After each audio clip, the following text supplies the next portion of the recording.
Hey guys, welcome back. In this video, I'll show you how to add font awesome icon to WordPress menu. So let's get started. So first thing you need to do is to head over to a new tab right here and search in here for font awesome. Now you can see in here this font awesome. So click on this fontawesome.com, and then once you have clicked on that, it will redirect you to this particular page of this particular font awesome that we have in here. So you can actually register with them if you want as well. Now, when you click on these icons right here, you can search a lot of icons that they have, as well as this one and everything. So right now, let's refer first to our WordPress. Now, in here, scroll down until you can see in here the option for appearance.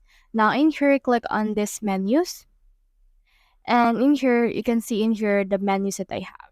So as you can see right here, I have this footer menu, but you can also select a menu that you want to edit. For me, I'll edit right here my home menu. And then as you can see right here on my home menu, I don't have any icons yet, but I have this plus icon that can allow me to add icons. But for this particular case, we'll head over and then add font awesome icon. So for example, let's choose this shop right here.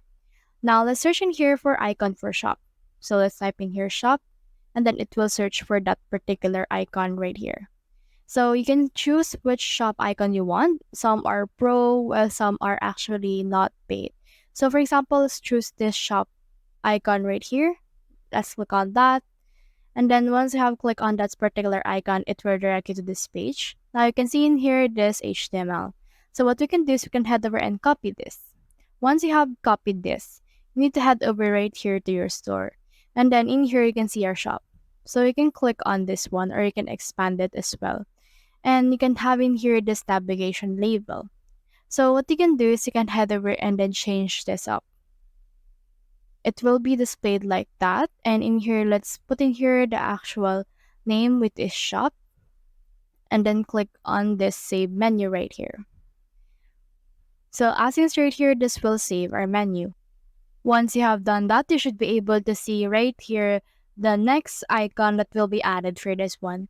So that's the whole process. If you have any questions, comment them down below and we'll try our best to answer. Thanks.